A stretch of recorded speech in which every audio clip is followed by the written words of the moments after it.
A vlastne prišla mi jedna úplne, že mega, mega dobrá ponuka, ktorú ja viem, že keby mi došlo napríklad Rachel spred 2 rokov, tak ja by som bola, že Pane Bože, lietala by som. Ale vtedy, keď mi to došlo, tak ja som bola taká, že ako keby časť mňa to stále chcela a bola taká, že wow, že to je brutálne a že proste poďme, let's go, kedy tam môžem ísť, ale druhá časť bola taká, že začala som ten DJing, chcem sa na to sústrediť, trošku som tak odišla z toho mediálneho sveta, venovala som sa akože len Instagramu, sebe, svojej práci a proste už som nechcela ako keby znova odísť z toho, pretože ono, ty si nebola v reality show nikdy, ale ono ako keby ty odídeš, necháš niečo doma a potom strašne ťažko sa ti navazuje späť na to.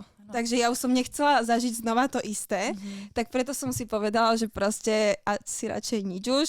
A som strašne rada, pretože viem, že keby som sa vtedy rozhodla inak, tak teraz by môj život asi vyzeral inak. Možno by som tiež bola šťastná, bola by som s tým v pohode, ale viem, že v tento moment by som práve bola asi na tej súťaži a natáčala tú súťaž. Aha.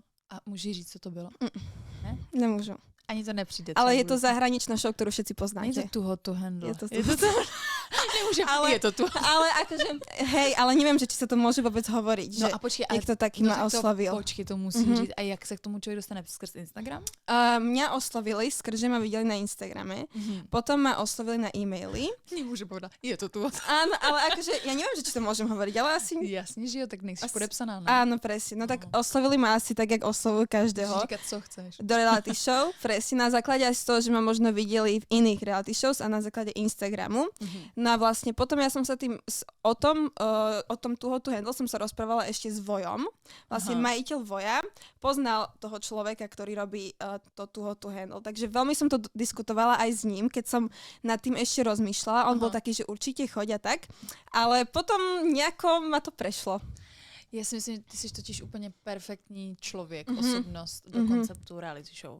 Dobře se na tebe kouká, dobře se posloucháš, jsi prostě fun, entertaining a ještě jako do těle soutěží tady toho typu, víš, komu se nelíbíš, ještě jako ty to tam budeš umět s tím zamíchat.